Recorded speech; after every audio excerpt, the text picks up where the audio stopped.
Bom dia, pessoal, mais uma vez. Vamos lá, então. Vamos fazer uma revisão, relembrando aí romantismo. O romantismo foi um conteúdo que nós estamos estudando desde o começo do ano, né? Primeiro nós vimos o romantismo na Europa, depois nós passamos para o romantismo em Portugal, e até o romantismo em Portugal eu havia já explicado para vocês tudo em sala. Por isso que até agora o que a gente foi fazendo foram atividades, foram questões discutindo esse romantismo europeu em Portugal. E a segunda apostila, ela começa para a gente com o romantismo no Brasil, né? Esse primeiro e metade do segundo trimestre vai ser uma overdose de romantismo, porque nós vamos estudar o romantismo em todas as suas essências, desde o surgimento na Europa, em Inglaterra, França, depois passando por Portugal, até chegar aqui ao Brasil. E vale destacar que no Brasil ele foi importantíssimo, tanto que nós vamos estudar em dois momentos diferentes: o romantismo poesia e o romantismo em prosa, porque como eram bastantes escritores, produções na época, nós tivemos que fazer essa divisão aí. Pessoal, alguém está comentando que a reunião está fechada, mas não está não, está aberta. Alguém comentou que está fechado, mas está aberto. Ok aí?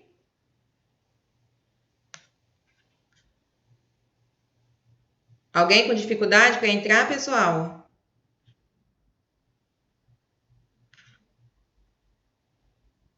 Bernardo, pode ver isso para mim, por favor?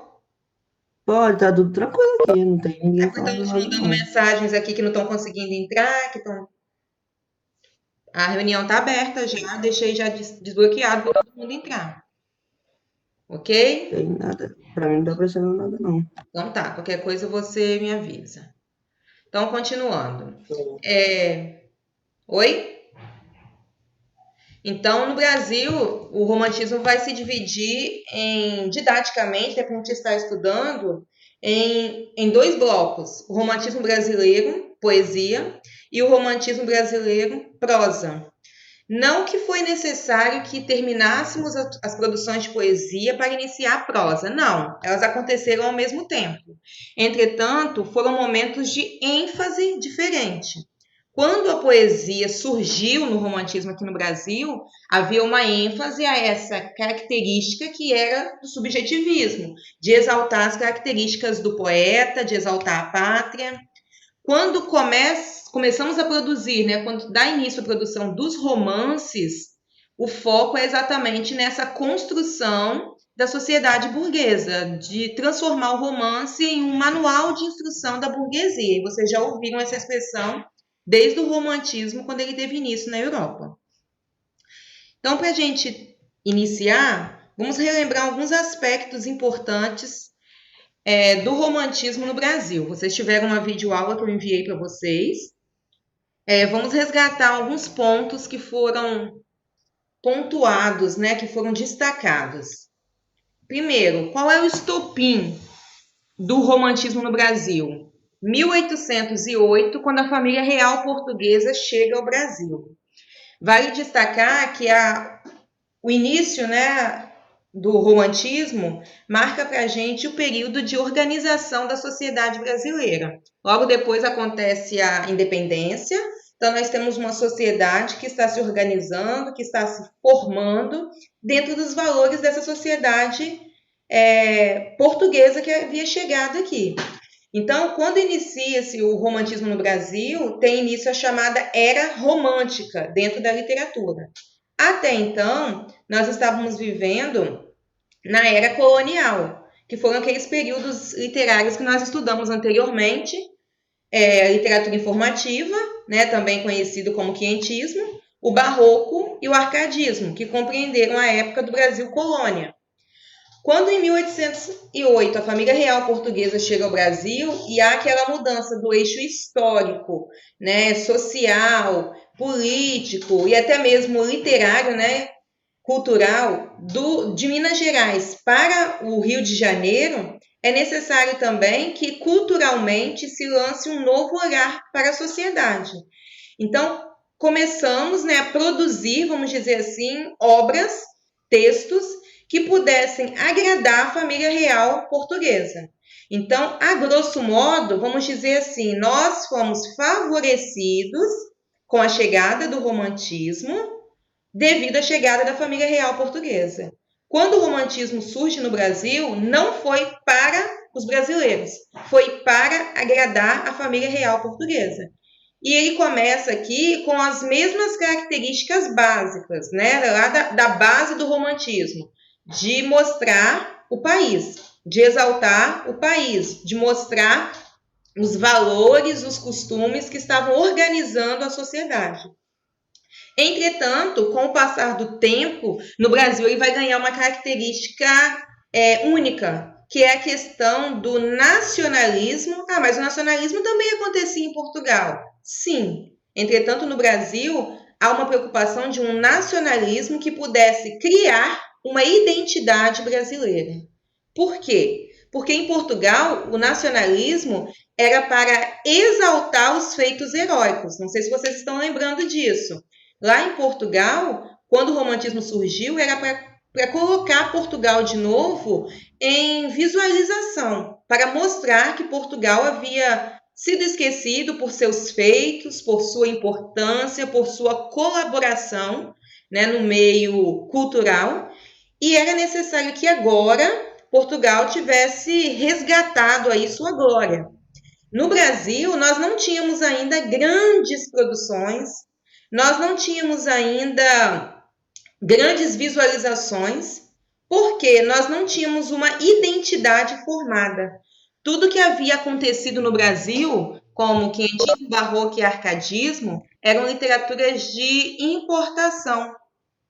Ou seja, acontecia lá fora e a gente trazia e fazia igualzinho no Brasil. O romantismo não. Mesmo que ele surgiu para agradar a família real portuguesa, ele vai começar a criar uma identidade brasileira. E o que é essa identidade brasileira? Valorização de nossas matas, valorização da nossa linguagem coloquial, valorização do índio, que faz parte de nossa cultura, valorização dos costumes brasileiros, como ritmos musicais, festas culturais, tudo aquilo que estava voltado para o nosso folclore, para a valorização do nosso cotidiano, do nosso ser enquanto povo brasileiro. Deu para entender, pessoal, até aqui, o que é essa identidade brasileira? Era buscar criar um período que fosse a cara do Brasil. E aí vem um tópico importante que eu gostaria que vocês guardassem. É 1836, que aparece aí embaixo para a gente, que foi o marco inicial do romantismo no Brasil, quando Gonçalves de Magalhães publicou Suspiros Poéticos e Saudades. Aí a gente observa, 1808 a família real chegou. 1836, olha uma passagem do tempo, para poder criar a primeira obra de caráter romântico no Brasil. Entretanto, essa busca pela identidade brasileira, que começa em 1836, ela só é alcançada em 1922, com a Semana de Arte Moderna, quando tem início no Brasil um outro período literário chamado modernismo. Vejam a distância entre o começo, né, da busca por esse objetivo, que é a identidade brasileira, 1836, e quando esse objetivo é alcançado, 1922. Quem é bom de conta aí já fez as contas e viu quanto tempo, né, desde se lançar a proposta, de se começar a buscar essa identidade até realmente se alcançar esse objetivo. E por que isso demora? Por que isso acontece?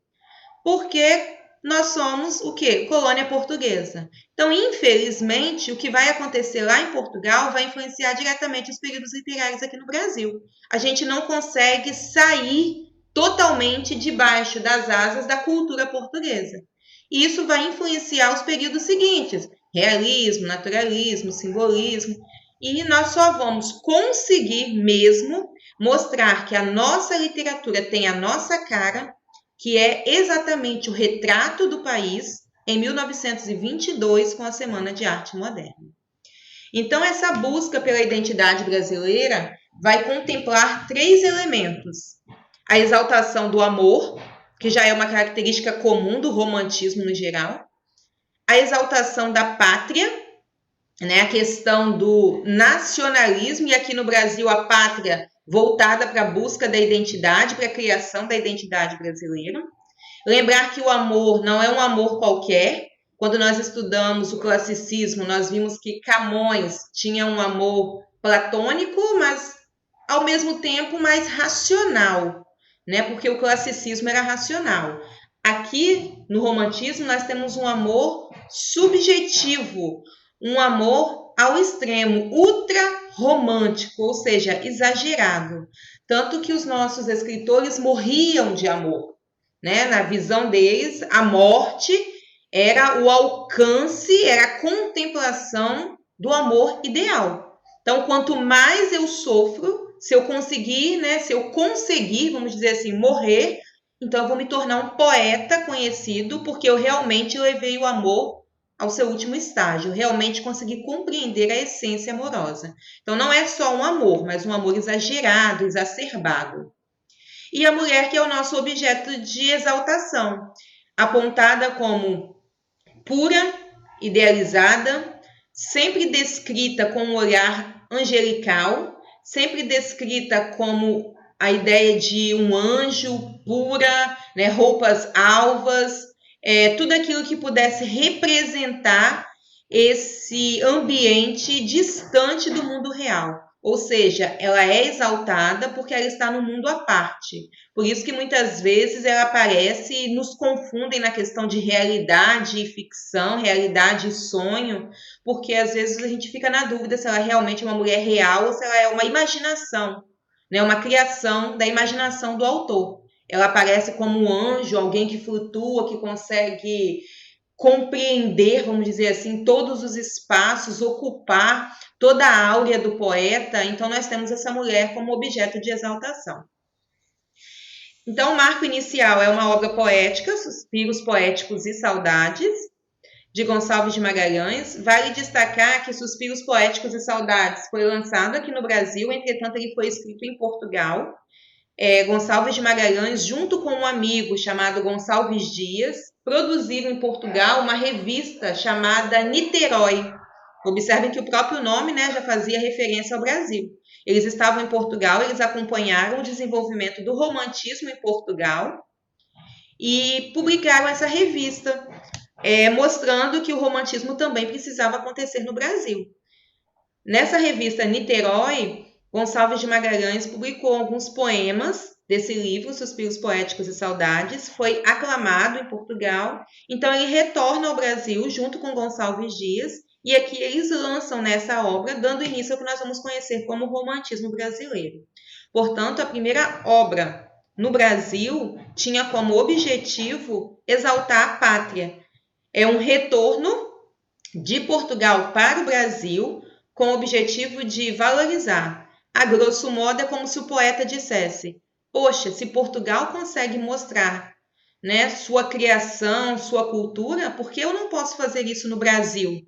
Um país tão belo, cheio de riquezas, cheio de culturas, cheio de costumes brasileiros, né, rico na questão folclórica e cultural, porque eu não posso fazer isso no Brasil. Então, a grosso modo, é isso que Gonçalves de Magalhães faz: retorna ao Brasil e aqui dá início ao romantismo. Nós vamos ter nesse período 3 tipos de produção. A poesia do romantismo, que vai aparecer aí como o primeiro momento do romantismo brasileiro, perdão. A prosa, que é produção dos romances. E, por fim, o desenvolvimento do teatro. Surge aí o teatro conhecido como comédias de costumes, que tem como objetivo retratar o cotidiano e o dia a dia da população brasileira. Ok, pessoal, até aqui? Só uma revisão do geral. Algum comentário? Posso prosseguir? Ok, Fernandinha? Obrigada, então. Falaram que você pode seguir, pode continuar. Página 5, ok? Passou para todo mundo? Show, pode ir. Ok, essa página 5 foi uma atividade que eu pedi para que vocês estivessem fazendo na apostila, para a gente estar iniciando esse contexto do romantismo. Então, eu vou trabalhar essas questões com vocês de modo assim um pouco mais rápido, porque eu quero analisar uns poemas. Se vocês tiverem alguma dúvida nas questões, aí vocês me chamam. Eu não vou ficar pedindo agora para vocês estarem lendo e participando agora, não, para a gente não perder muito tempo. Mas quem sentir necessidade de falar, pode chamar aí e ficar à vontade, tá, gente? Na página 5, nós temos esse Lendo a Literatura. E nós temos 4 trechos de músicas. Músicas que estão voltadas para a exaltação do país. O próprio nome, né, das músicas, título das músicas já chama atenção para isso. Aquarela do Brasil, Aquarela Brasileira, País Tropical e Brasil Pandeiro. E vale destacar que o romantismo ele vai estar presente em muitas músicas brasileiras, principalmente porque nós temos, né, no sangue já do brasileiro essa questão de exaltar a nossa pátria, né? A questão do samba, do futebol, que fazem parte, né, de nossas raízes, vamos dizer assim, aparece no cotidiano da música brasileira. A questão da mulata, a questão do folclore, a questão dos ritmos que nós temos aqui em nosso território. Então, a primeira música é um trechinho, na verdade, Aquarela do Brasil, de Ari Barroso, e diz assim: Brasil, meu Brasil brasileiro, meu mulato insoneiro, vou cantar-te nos meus versos. Ó Brasil, samba que dá, bamboleio que faz gingar. Ó Brasil, do meu amor, terra de nosso Senhor. Brasil, Brasil, pra mim, pra mim. Fica bem claro pra gente que é um hino de exaltação à pátria, né? O Brasil é comparado aqui a alguém que merece total exaltação, tanto que é terra de nosso Senhor. Brasil, para mim, que me lembra o mulato, que me lembra o ritmo, que me lembra o samba, o gingado, os versos, né, no caso a poesia. Então, há toda uma exaltação do país. No segundo, nós temos Aquarela Brasileira, de Silas Oliveira, e diz assim: Brasil, essas nossas verdes matas, cachoeiras e cascatas de colorido sutil, e neste lindo céu, azul de anil, emolduram aquarela, meu Brasil. Mais uma vez, nós temos a exaltação das questões naturais aqui, né? Aqui nós já temos um nacionalismo voltado para a paisagem. A questão das matas, que são verdes, das cachoeiras, das cascatas, do colorido sutil, do céu que é azul. E eu quero destacar com vocês que esses 2 primeiros trechos que nós lemos, as músicas iniciam com Brasil, uma espécie de vocativo. Ou seja, a música é cantada para o próprio país. É como se eu dissesse: ô Brasil, Brasil, olha para mim, ouve o que eu estou falando. Então, nós temos um vocativo, que é o próprio país. Nas 2 primeiras, isso fica bem claro para a gente. Eu estou cantando para você, Brasil. Ok? No terceiro, tem uma música de Jorge Benjor, País Tropical. Todo mundo deve conhecer, porque vira e mexe, Ivete tá aí, né? Dançando e se divertindo com o País Tropical. Moro num país tropical, abençoado por Deus e bonito por natureza. Observem que é uma descrição, é uma afirmação da ideia que ele tem do país. O meu país é tropical e é abençoado por Deus e bonito por natureza. Ou seja, o poeta, vamos dizer aqui no caso, né, o músico, ele declara seu amor por um país que é bonito e abençoado, que é belo e que precisa ser exaltado. Na quarta, nós temos uma música de Assis Valente, Brasil Pandeiro, e observe que agora ele já associa o ritmo, né? Brasil Pandeiro. Chegou a hora dessa gente bronzeada mostrar seu valor. Eu fui à penha, fui pedir a padroeira para me ajudar. Salve o morro do Vintém, pendura a saia, eu quero ver. Eu quero ver o tio Sam tocar pandeiro para o mundo sambar. E aqui nós já temos uma valorização do ritmo, né, das pessoas, do costume, do que faz parte do nosso folclore. Eu tenho a questão ali do samba, eu tenho a questão de a penha, né, essa procissão aí que as pessoas têm costume de fazer para pedir a padroeira. Então você tem toda uma descrição do que faz parte do nosso folclore, dos nossos costumes, da nossa cultura. Ou seja, o cotidiano brasileiro é descrito nesse Brasil pandeiro. É como se ao som do pandeiro o Brasil pudesse ser descrito, pudesse ser comentado, pudesse ser destrinchado. Ok, pessoal? Vamos lá para a análise, então, das perguntas. Mudou a página, Bernardo? Não, mudou ainda não, tô na página 5 ainda. A próxima são as perguntas. Mudou. Ok. Agora mudou. Tá, obrigada. Segundo a classificação dos tipos de samba existentes, a Aquarela do Brasil é considerado um samba exaltação. Levante uma hipótese que justifique essa classificação para o tema. Eu acho que já foi bem comentado isso aí, né? A ideia de ser um samba exaltação, porque nós temos uma música voltada exatamente para enaltecer as características do país. Tanto que é um Brasil totalmente brasileiro, não é só um Brasil, mas um Brasil brasileiro, ou seja, com a cara de país mesmo. Um Brasil que tem a cara dos seus habitantes. Portanto, é um Brasil brasileiro. Meu mulato insoneiro, vou cantar-te meus versos. Ou seja, um Brasil que merece toda a exaltação porque é composto por um povo que o adora, que o exalta, por um povo que tem a cara desse país. Por isso essa ideia de samba exaltação. Ok? Yasmin tá pedindo para falar? Yasmin? A Alice mandou avisar que a internet dela caiu. Tá, mas foi a dela só, né? A minha tá tranquila. A sua tá tranquila. Tá. Não, tô perguntando assim porque às vezes a minha voz sai, mas os slides podem sumir, né? Por isso que eu tô perguntando. Ok, então. A Yasmin pediu para falar alguma coisa? A Yasmin chamou? Não, não, não. Tá, ok. No trecho, a Yasmin tá quietinha assim hoje. Por que Yasmin e Fernanda, gente?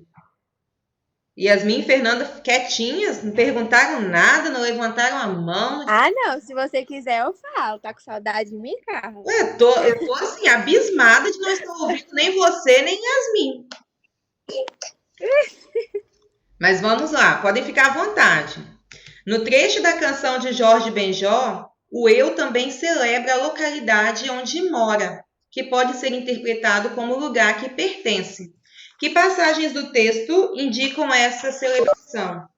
E aí nós temos lá no país tropical, quando ele diz que não é só um país tropical, mas ele é abençoado por Deus e bonito por natureza. São as duas passagens que indicam por que esse país merece ser exaltado, merece ser sempre lembrado. Porque além de ser abençoado por Deus, ele é bonito por natureza. Na canção... Oi, diga, Alice. Alice? Alice, você quer dizer alguma coisa?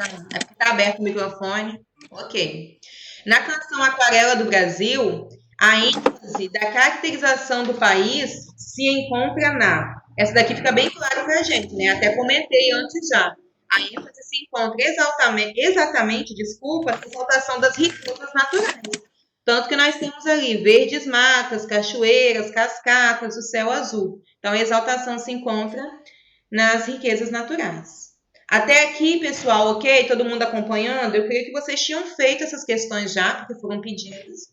E conforme eu já tinha comentado no início, né, sobre os 4 trechos de músicas, acabou que as respostas foram dadas já. Mesmo assim, eu vou até o final. Ok. Passou aí a questão 4? Apareceu os slides? Apareceu. Ok. 4, 5, 6. Tá. De qualquer forma, vocês estão acompanhando na apostila aí, né? Eu espero. O termo emolduram, presente na canção, sugere qual o papel da natureza na canção Aquarela do Brasil. E aí lembrar que a ideia de pôr uma moldura, né, que é emoldurar, é você imortalizar um momento, uma imagem. Quando você diz, vou colocar essa foto em uma moldura, é porque você quer que aquele momento que ficou registrado seja imortalizado, seja sempre lembrado, que seja algo que vai ficar chamando atenção na sua casa, porque você vai colocar o quadro em algum lugar, porque você vai colocar um porta-retrato em algum lugar. Então, quando ele usa o termo ali em Aquarela do Brasil, neste lindo céu azul de anil, emolduram aquarela meu Brasil. Ou seja, é algo que precisa ser protegido. A beleza, né, o céu é tão bonito que ele gostaria de destacar, de emoldurar as belezas do seu país. Se ele pudesse pegar o céu e os elementos naturais, né, como ele coloca aí a cachoeira, a mata, as cascatas, e colocar em um quadro, é o que ele gostaria de fazer. Ou seja, emoldurar tudo aquilo que é bonito para que isso se transforme em algo eterno. Das 4 canções, 2 têm em seus títulos uma referência à aquarela. Cite ao menos 2 imagens que podem ser associadas a essa ideia. A ideia da aquarela, né, meninos, é aquela ideia da paleta de cores, né, que o pintor usa. Então, qual é a ideia da aquarela? O pintor tem em suas mãos a aquarela, várias cores, onde ele vai ou misturar ou usá-las de forma separadamente para reproduzir alguma coisa. Significa que ele tem a possibilidade de colorir um ambiente, de dar vida, de dar luz ao ambiente. A paleta de cores possibilita ele isso aí. Então, nós podemos ter que imagens associadas a essa ideia? A ideia de que o país é um país colorido pelas belezas naturais, né? O amarelo do sol, o azul do céu, e aí nós vamos lembrar das cores da bandeira, né? O verde das matas. Então, nós temos a ideia de um país que é colorido por suas belezas naturais. E a ideia também aí de lembrar país tropical, país dos trópicos. Então, essa ideia de ser um país que ele é aquecido, né? Essas cores quentes, essas cores fortes. E aí vocês podem até fazer a associação aí, quem conhece a representação do mapa do Brasil, sabe que o mapa do Brasil é representado todo coloridinho, né? Então, essas cores que aparecem ali lembram pra gente como se fosse uma paleta de cores do próprio pintor. Por isso, essa ideia de aquarela. O destaque a elementos pertencentes à paisagem e cultura brasileiras nas canções permite dizer que elas têm um caráter nacionalista, né? Totalmente voltado para o nacionalismo.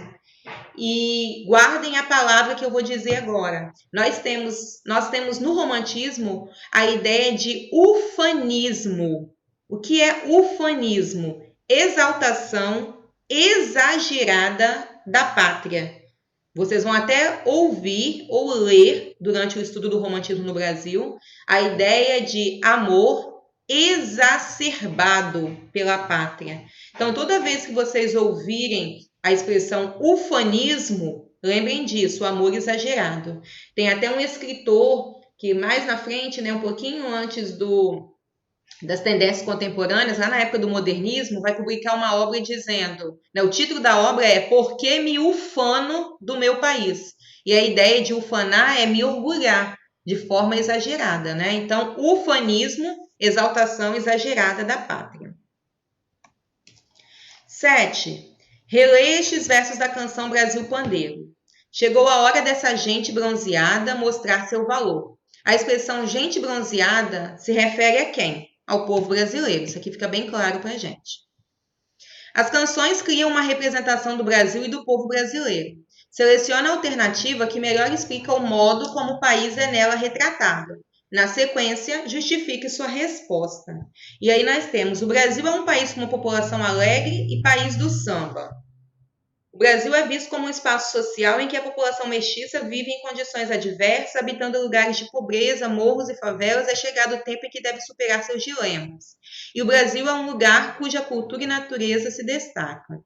Observem que a segunda a gente elimina desde já, porque elas não procuram mostrar essa realidade aí de pobreza e de miséria. Então, a gente fica na dúvida entre a primeira e a última. Entretanto, ele diz, assinale a alternativa que melhor explica o modo como o Brasil é retratado. E aí, se você observar na primeira, ele diz que o Brasil só é retratado assim porque ele é um país de samba. Então, ele vai limitar a explicação do país. Então, nós temos como resposta correta a letra C. Por quê? Nós temos uma representação da cultura, onde o samba está inserido, e da natureza, e não só da questão cultural, como diz a letra A. Por isso, a alternativa C é a correta. E a última questão, ela traz 2 telas aí, né? Brasil, um país tropical. abençoado por Deus e bonito por natureza. E nós temos a descrição da paisagem aí totalmente voltada para os elementos naturais. Então nós temos o céu, né, o sol se pondo atrás dos montes, nós temos as palmeiras e nós temos um ambiente bucólico, ou seja, campestre, voltado para exaltação mesmo. As cores que estão sendo usadas são cores mais quentes, cores mais fortes, que representam a luminosidade e a beleza do país. E essas são as semelhanças que a gente vai encontrar entre o trecho de país tropical e essas pinturas. Ou seja, a exaltação das belezas do país. Um país que é abençoado por Deus na questão das belezas, na questão de descrição das imagens. Ok, pessoal? Até aqui? Alguma dúvida com relação a essas questões? Oi, tem alguém aí? Ok, Fernandinho. Obrigada, então.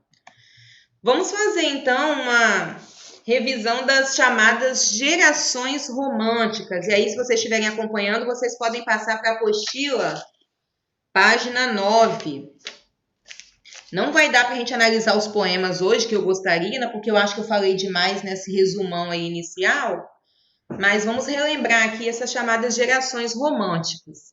Vocês viram na videoaula que eu enviei que no Brasil o romantismo vai se dividir em 3 gerações poéticas. Quando nós vimos o romantismo em Portugal, nós tínhamos 3 gerações, sendo que a primeira era de poesia, a segunda era de romance e a terceira de desenvolvimento do romance já voltado para o realismo. Isso foi em Portugal. Aqui no Brasil, não, nós temos 3 gerações poéticas. Então, a produção de poesia foi tamanha aqui no Brasil que nós dividimos em 3 gerações. E essas gerações elas vão ser bem descritas, vão ser bem representadas por características diferentes. A primeira geração ela é chamada de geração. Qual é o nome que recebe, pessoal? A primeira geração? Nacionalista ou indianista. Ela é nacionalista porque ela traz uma perspectiva ali histórica de valorização da pátria.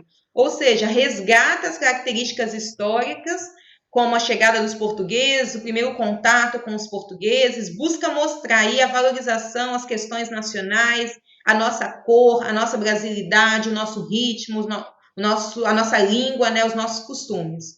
Por isso ela é chamada de nacionalista. E ela é chamada de indianista porque ela traz o índio como herói. E aí aqui eu vou abrir um parênteses para vocês, vou dar uma pausa para a gente relembrar que lá no trovadorismo, século XII, em Portugal, nós tínhamos a representação dos cavaleiros medievais, que eram aqueles heróis, né, fortes, destemidos, corajosos, que lutavam em nome do rei, né, em nome do seu país, enfrentavam todos os perigos com o objetivo de alcançar o coração da amada. Essa representação do herói, né, vista no cavaleiro português, ela é representada aqui no Brasil para a gente na figura do indígena. O indígena é para a gente esse herói forte, destemido, corajoso, que luta a todo custo, né, superando todas as adversidades com o objetivo de alcançar o seu espaço social. Ou seja, mostrar que ele é um elemento importante dentro do processo civilizatório, que a história indígena precisa ser levada em conta dentro dessa história nacional. Então, há toda essa preocupação em mostrar o índio como o herói, um índio que traz a essência da nossa cultura. Nós vamos ter como representantes nessa primeira geração aí Gonçalves Dias e Gonçalves de Magalhães, né, que trouxeram para a gente o romantismo. A segunda geração, ela é uma geração que é para a gente o ápice do romantismo no Brasil. É o momento de maior produção, é o momento em que a gente realmente identifica, né, o romantismo brasileiro. É conhecido como geração ultra-romântica, porque é o romantismo ao extremo, exagerado, exacerbado. Ultra-romântica ou mal do século, porque nós vamos lembrar aqui que é uma geração em que os poetas morriam por amor, e essa inspiração de mal do século vem de Lord Byron, nosso grande escritor inglês. Por isso, essa segunda geração também é chamada de geração byroniana. Então, nós temos aqui a ideia do spleen literário. O que é o spleen? Sofrimento intenso. Essa segunda geração ela é marcada pela angústia, pelo sofrimento, pela dor de existir, pelo saudosismo, pela fantasia, pela ausência de realidade. Então, nós temos aqui como maior representante Álvares de Azevedo, e depois nós temos as produções de Fagundes Varela e Junqueira Freire. E nós vamos ter dentro dessa segunda geração uma outra vertente, chamada vertente saudosista, que foi criada por Casimiro de Abreu. É como se o momento fosse tão triste, tão angustioso, que ele precisava resgatar alguma coisa no seu passado que pudesse trazer essa alegria de volta. E Casimiro de Abreu resgata exatamente o quê? A infância, a saudade da infância. Por isso essa ideia aí de saudosismo. A terceira geração é a geração do poeta Castro Alves, né? É uma geração conhecida como geração condoreira, porque ela lembra o pássaro condor, que é uma representação do símbolo da liberdade. Essa terceira geração, ela também é conhecida como geração social ou socialista. Das três, é a única geração que tem caráter social. Qual é a ideia dessa terceira geração? Lutar pelo fim da escravidão, né? Lutar para que os escravos, né, saiam dessa condição da qual estavam submetidos e possam, assim, viver em liberdade. Então, essa terceira geração é chamada de geração condoreira, fazendo referência ao pássaro condor, socialista ou libertária. É um momento de reflexão política e é um momento de ideias ali pela libertação. O grande poema, né, famoso poema Navio Negreiro, traz bem essa representação para a gente da angústia, da dor, do sofrimento dos escravos que precisam urgentemente de alcançar a liberdade. Vale destacar aqui, entre a segunda e a terceira geração, que todas as duas trazem a representação da mulher. Na primeira, nós não temos isso. Na primeira, o elemento de exaltação é a pátria e o índio. Na segunda e terceira geração, nós temos a exaltação da mulher e do amor. Com relação ao amor, é o mesmo amor exagerado, né, exacerbado, que leva à morte. Com relação à ideia da mulher, nós temos uma diferença entre a segunda e a terceira geração. Para Álvares de Azevedo, na segunda geração, a mulher é exaltada e inalcançável. Ela está num patamar elevado e nunca é alcançada. Por isso que ela é sempre uma mulher pura e angelical. Para Álvares de Azevedo, a mulher é idealizada, exaltada, porém ela é alcançável. E é isso que vai ser destacado entre esses dois escritores, porque Álvares vê a mulher como num sonho, como imagens, como uma espécie de fumaça que aparece em sua vida, mas que nunca está presente. Ele nunca consegue a realização, a concretização amorosa. Castro Alves não. Castro Alves, inclusive, descreve o envolvimento sexual com algumas de suas parceiras amorosas, com algumas de suas namoradas. Então, nós já temos um envolvimento amoroso presente, carnal. Por isso que a mulher ela é alcançável na terceira geração e inalcançável na segunda geração. Pessoal, ficou claro isso aí? Alguma dúvida? Até aqui alguma pergunta? Sandra, até 8h50? Acabou meu tempo? Acabou meu tempo, Sandra? É isso mesmo? Até 8h50? Até 9? Ok, nossa, não fiz nem metade do que a gente precisava. Mas vamos lá. Então, a primeira geração ela é chamada de nacionalista ou indianista e ela é marcada para a gente por essa exaltação da pátria. Nós vamos ter aí a famosa Canção do Exílio.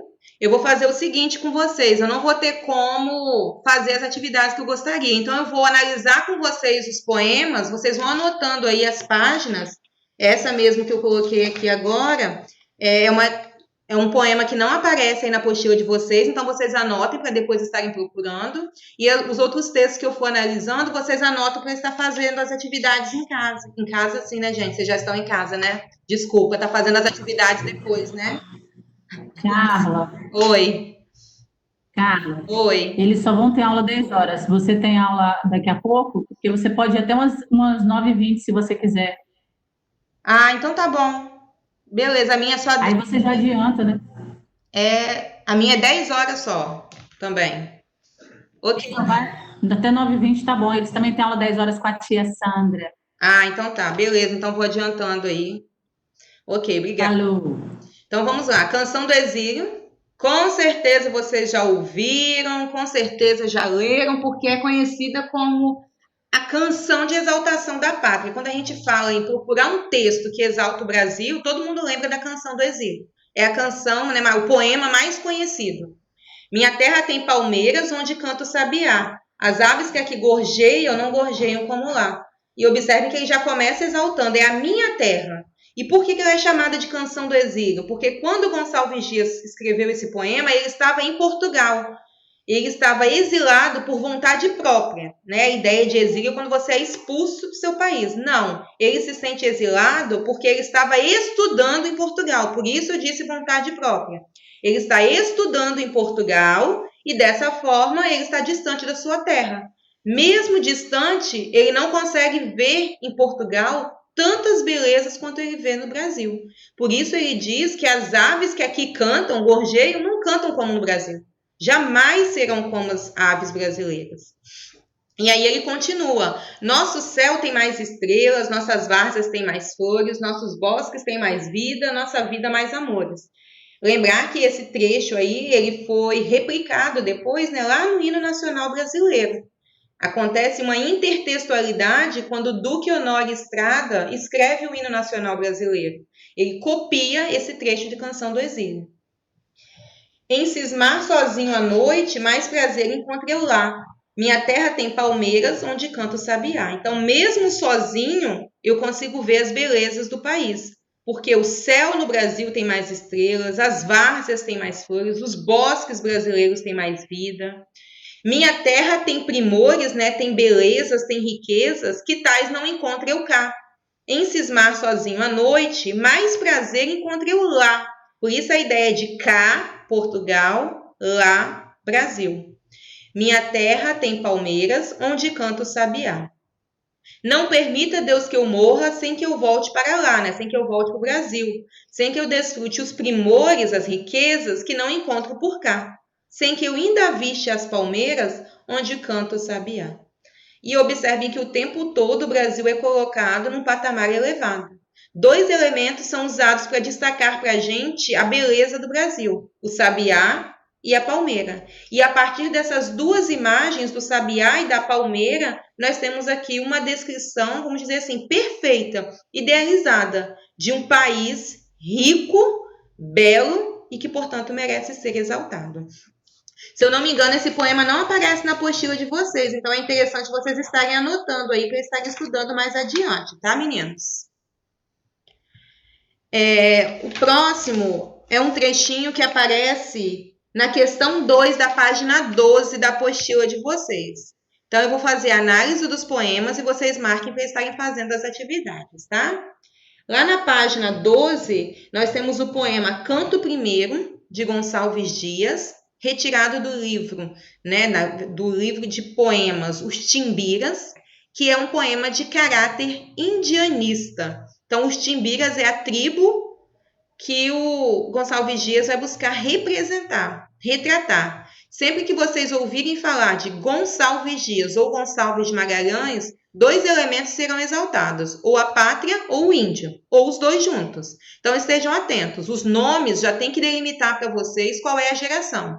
Gonçalves Dias ou Gonçalves de Magalhães, primeira geração romântica, exaltação do índio e da pátria. Sentado em sítio escuso, descansava dos timbiras o chefe em trono anoso. Itajubá, o valente, o destemido. Acossador das feras, o guerreiro. Fabricador das incansáveis lutas. Observem que até aqui eu já tenho a descrição do chefe dos timbiras, do chefe dessa tribo indígena. E ele é apontado como valente, destemido e guerreiro. A imagem que nós vamos ter do índio sempre será essa. A imagem do índio no romantismo brasileiro é essa ideia de força, essa ideia de guerreiro, de alguém que defende seu território, que defende suas culturas. Seu pai, chefe também timbira, chamava-se o Jaguar. Dele era fama que os musculosos membros repeliam, a flecha sibilante e que o seu crânio da massa aos tesos golpes não cedia. Cria-se, e em que não crê o povo estulto, que um velho piaga na espelunca horrenda, aquele encanto inútil num cadáver, tirara ao pai defunto e ao filho vivo, inteiro transmitira. É certo, ao menos, que durante uma noite, juntos foram o moço e o velho e o pálido cadáver. Nas últimas estrofes, nos últimos versos, perdão, nós temos a descrição ali de como morreu o antigo chefe.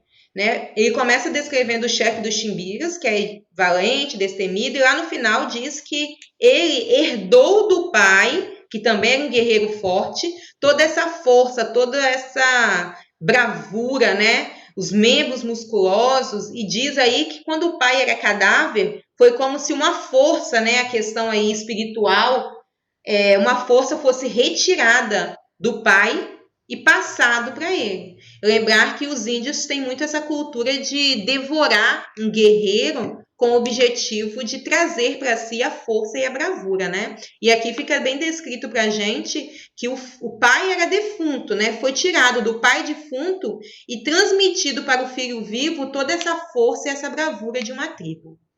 Ok, pessoal? Perguntas até aqui?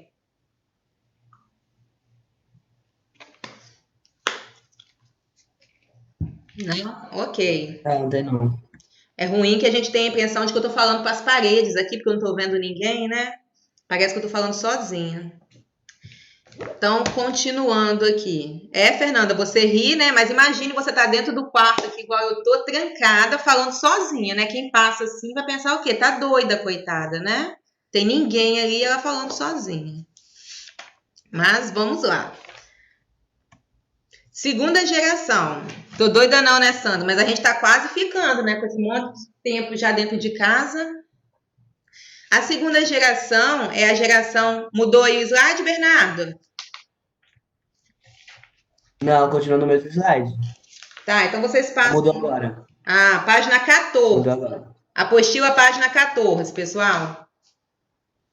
Segunda geração, que é chamada de ultrarromântica, byroniana ou mal do século, e que traz ainda a vertente saudosista. E aí nós temos aqui um trechinho de um poema de Fagundes Varela, dentro dessa ideia ultrarromântica, que diz assim, ilusão. E observem que a ideia de ilusão já traz para a gente a fuga da realidade, que é característica do romantismo. Né? Sinistro como um fúnebre segredo, passa o vento do norte murmurando, nos densos pinheirais. A noite é fria e triste. Solitário, atravesso a cavalo a selva escura, entre sombras fatais. Observem que há toda uma descrição aqui, um cenário descrito aqui, que traz para a gente esse clima, né? Melancólico, triste, essa ideia de sinistro mesmo, que é a segunda geração romântica. Ele está cavalgando, né, numa selva escura, as sombras são fatais, ou seja, são sombras que dão a ideia da morte, a morte está sempre presente nessa segunda geração. A noite é fria e triste, então há todo um clima ali sinistro, que lembra a ideia de fúnebre. O único som que ele ouve é exatamente o quê? O vento que murmura, o som do vento. E vale destacar que o vento murmura num ambiente fúnebre, ou seja, é como se o vento anunciasse que alguma coisa vai acontecer. É como se o vento dissesse para ele que algo está prestes a ocorrer. Então, nós vamos ter aqui algumas imagens, já observando essa pergunta B aí, né? Algumas imagens que retratam exatamente essa segunda geração. Que é o quê? O momento, o fúnebre segredo, a noite que é fria e triste, a ideia da selva escura, sombras fatais, a própria palavra que aparece no título, ilusão, são palavras que representam bem para a gente essa segunda geração.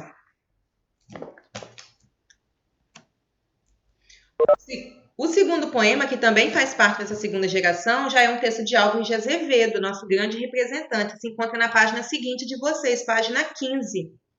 É um poema conhecidíssimo. Tá travando. Travou? A imagem, meu bem? Travou. A imagem? Também. Tá Também. O que está travando? Minha voz? Sim. E agora? Vou voltar a imagem. Tá melhorando. Passou? Aí. Não, tá na segunda geração ainda. Tá, vai passar, vocês vão acompanhando, eu estou agora na página 15. Página 15, questão 2. Ok?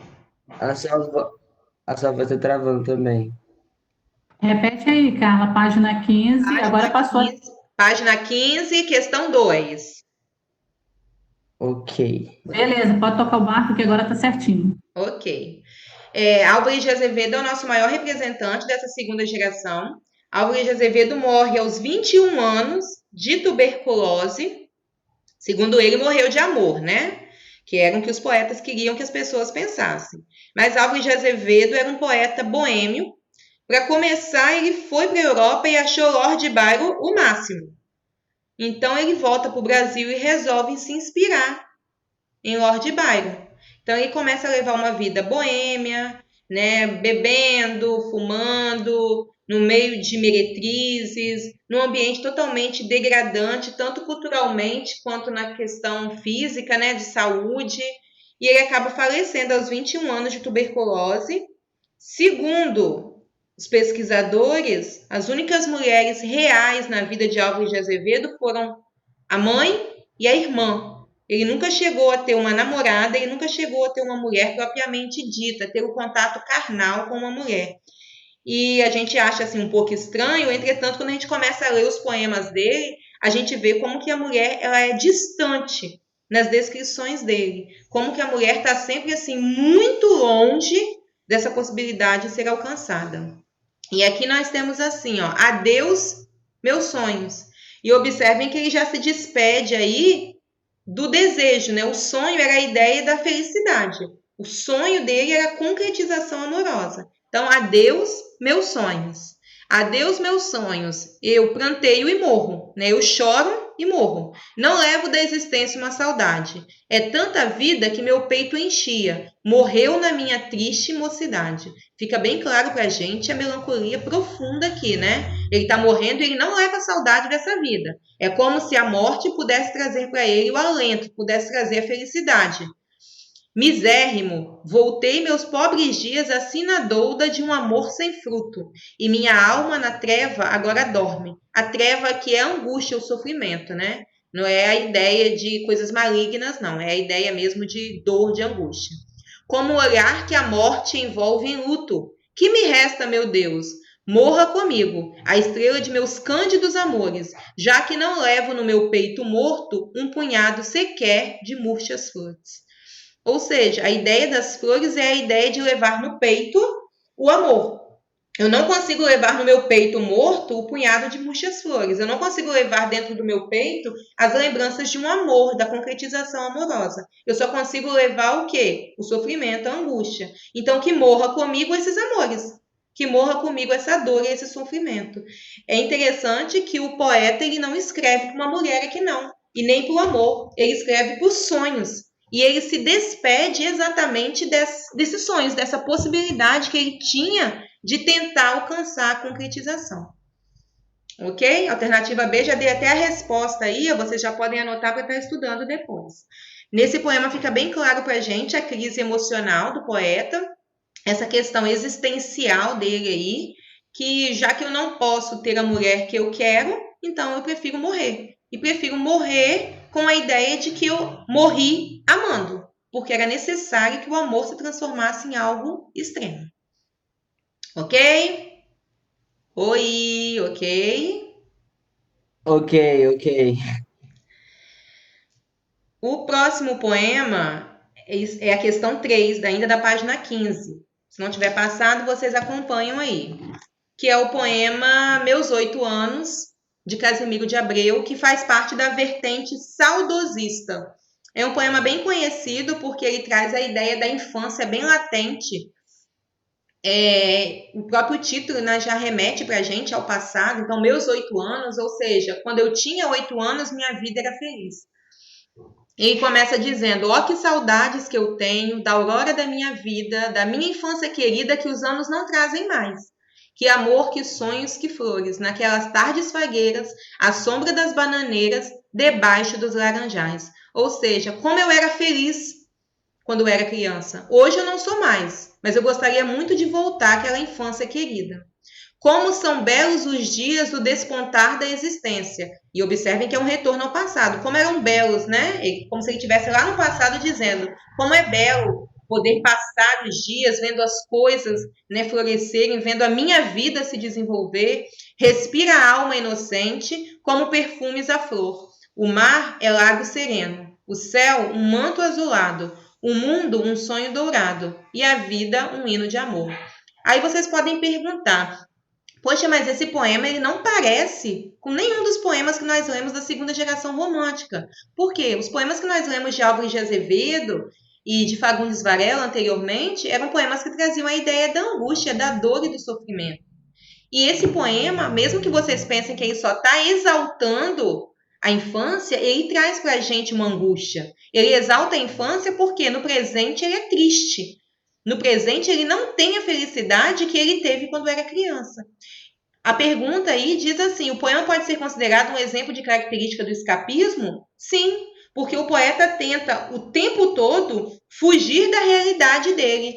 O hoje é infeliz, é triste, mas a infância é feliz. Então ele quer escapar da realidade para retomar a felicidade da infância. Então nós temos aqui características da segunda geração, sim. A ideia da vida triste, da vida angustiante, da vida depressiva que ele leva na atualidade. Ele foi feliz quando era criança, adulto ele não é mais. Ok, pessoal, com relação a essa segunda geração aí, alguma pergunta? Para a gente poder passar para a terceira? Ok. Então, a terceira geração, ela é a geração condoreira, socialista ou libertária. Nós vamos ler o poema que se encontra lá na página 17. Eu nem trouxe navio negreiro porque é capaz de vocês já saberem de cor e salteado, né?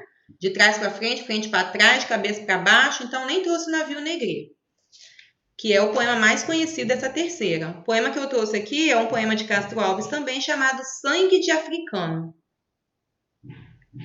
Todo mundo aí? Página 17. A gente espera, né, Sandra? Que a gente comece a recitar o navio negreiro e já sabem todas as partes, né?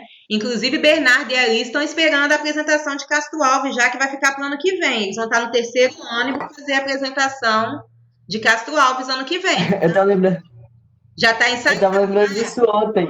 Pois é, já está ensaiado. Bernardo e Alice já até ensaiaram. Ano que vem eles vão fazer a abertura no dia em março, né? Porque eles já decoraram a parte já. Vamos lá, continuando então. Sangue de Africano. Aqui, sombrio, feiro, perdeu tudo o que, Risa? Risa perdeu o que, gente? Sumiu aqui a imagem para ela? Não, Risa, ela não falou nada, só falou perdi tudo. Ah, tá, Risa, desculpa. Não. Sangue de Africano. Aqui, sombrio, feiro, delirante. Lucas ergueu-se como tigre bravo. Era a estátua terrível da vingança. O selvagem surgiu, sumiu-se o escravo. Observem que o poema começa sangue de africano. E ele já delimita para a gente que ele vai descrever um africano. Você, Yasmin, quem é? O Lucas, que é esse escravo aí. E observem que o escravo, que até então era alguém que aceitava essa condição, resolve se rebelar. Então, some o escravo e aparece o quê? O selvagem, que é esse Lucas, que aparece para a gente como alguém feroz, um tigre bravo, que resolve se rebelar contra a sua condição escravizada. Já respondi a letra A, hein? Crispado o braço no punhal segura, do olhar sangrentos raios lhe ressaltam.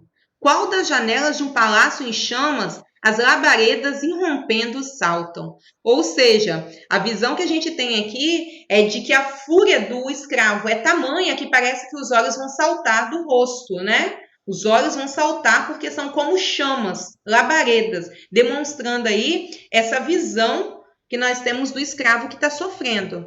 Então, nós temos um escravo que é descrito como escravizado, como submisso.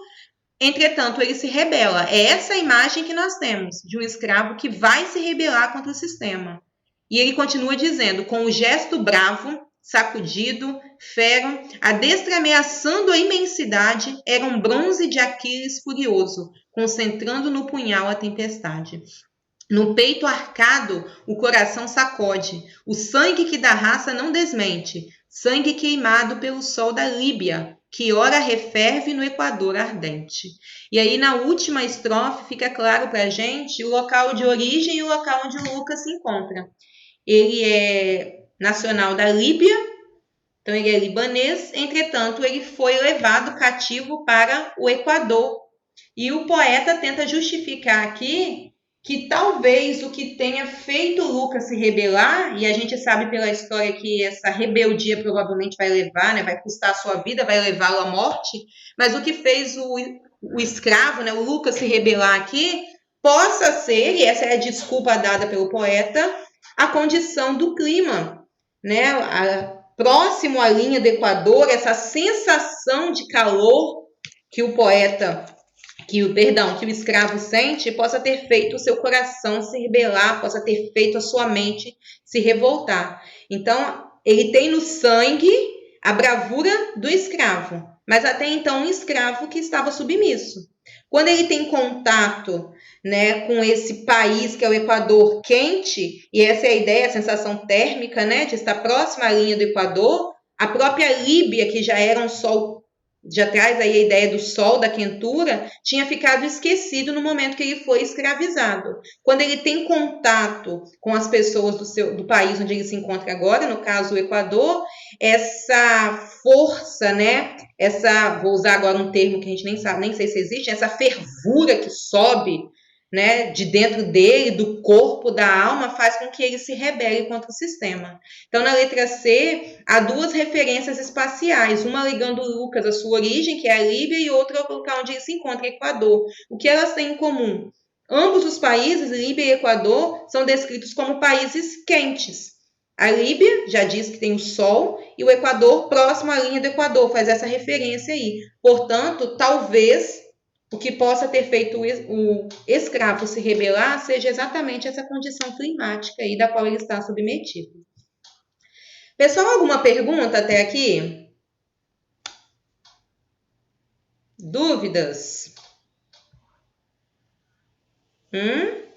Vou abrir meu vídeo para eu ver vocês um pouquinho. Nenhuma pergunta? Eu vou desligar a câmera aqui então, só um momentinho.